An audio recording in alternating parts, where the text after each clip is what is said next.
fight middleweight, Austin Ammo Williams. You've come a long way over the last 5-6 years you've been with Matchroom.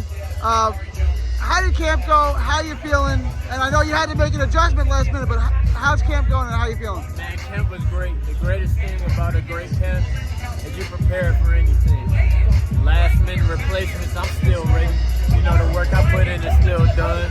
So it don't change nothing. We just gonna go in there, keep moving forward towards these world championships. Stylistically, what adjustments do you have to make now that you have a different opponent last minute? You know what? The guy that I was gonna fight, who I'm still gonna fight, he's more athletic. Yeah.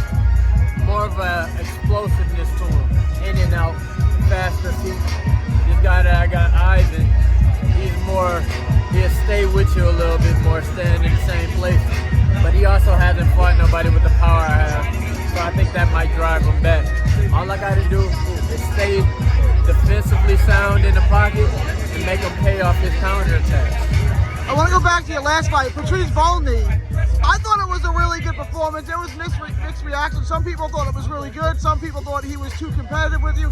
How would you grade your performance, and what did you think of the Volney fight? Well, people don't understand, man. You fight tough fights, it's going to be a tough fight. He's a good fighter, People say, you know, it's crazy with the media because people say they want these tough fights. And then you give it to them, and it's really a tough fight. And they say they don't want that. But then you say, then you get a fight that's too easy. You just get an easy person to blow them out. And they say you're not fighting nobody. You know, at the end of the day, all you can do is go and be successful. People gonna say things. 1 minute they love you, 1 minute they hate you. But one thing I know is that fight was great for me because my long lost defeat was to somebody of that body type and that stature. So for me to come back and be able to prove to myself I can get through that and win, hurt the guy as well, and put the things in place that I learned, that was a major victory for me personally. That's a good point. I want to go back to that. You're 2-0 since the Sheeraz fight. What have you learned, and what did you take from that? I mean, it was in Saudi Arabia, right? What did you take from that? Oh man, I took from that I'm a champion. Look, we went into somebody's backyard. I was an undefeated fighter that willingly came in on the B side to fight somebody with more fights than me, more support, more experience. You know, and that's what happens when you step up for greatness. Sometimes you don't come out with your hand raised, but you do come out with more experience. You do come out better than you were before, and that's what I'm showing in this whole tear that I go on. As I become champion of the world, I show the people that, you know, when you're a real fighter like me, you looking for the best people in the division. You fighting the best people in the division. Yeah, people gonna talk. People always gonna talk. You lose or something like that. People gonna turn their back or whatever. But that can't take away what you actually got, the experience you gained.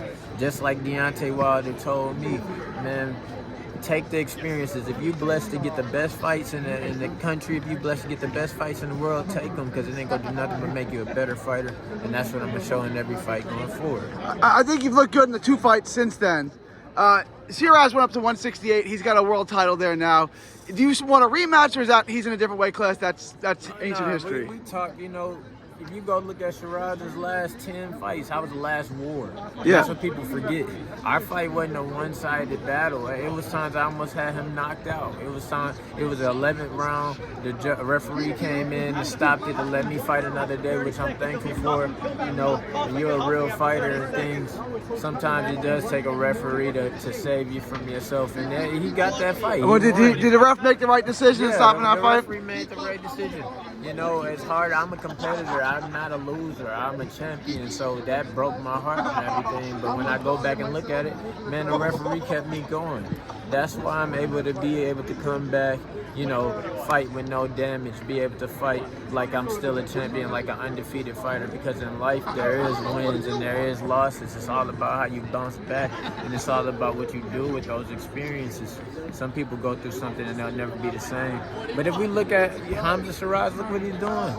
He just blew Berlanga Yeah, out. did you? I kind of figured he would blow Berlanga out. I mean, I've never really been high on Berlanga. Did you kind of see that coming? Yeah, I know. Because you know what? After my fight with Sheeraz, how tough it was, and then with the Adames, you know, draw or whatever, people kind of tried to take the credit away from him as if he wasn't as good of a fighter. Because Adames is way better than Berlanga. Yeah, I ain't here to talk about them. Yeah, so I'm just saying people ran themselves into a wall by trying to, you know, discredit who he is, and I'm glad that he was able to show who he is.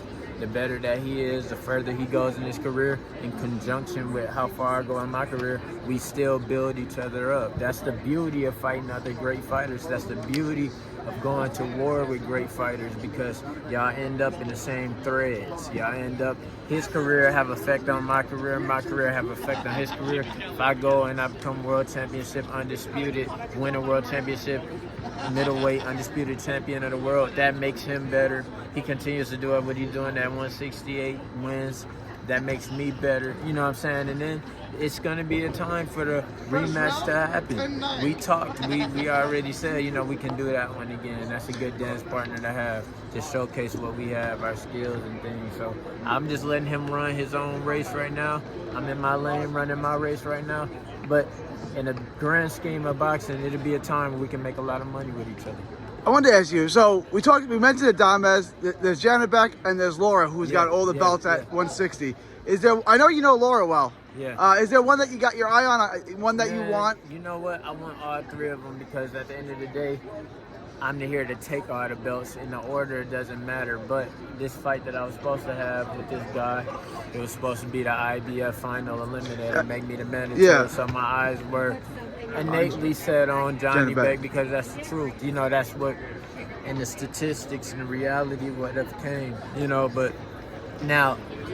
But from what you said, that fight is still gonna happen. Obviously, just not. That fight is still gonna happen. What happened to Aliha is an injury that, you know, it takes a quick little procedure and fighters are right back. So me and Eddie just talked right here, actually. He said, yeah, that fight gonna happen in the next couple months. Okay. This fight here just gonna keep me some momentum going. It's always good to have that great momentum, you know, going into these huge fights.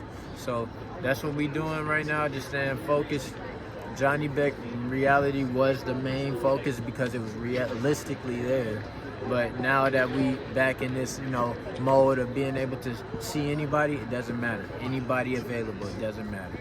Emma Williams, thank you for your time. Looking forward to seeing you tomorrow, Saturday night here in Frisco. Thank you. God bless, champ. God bless.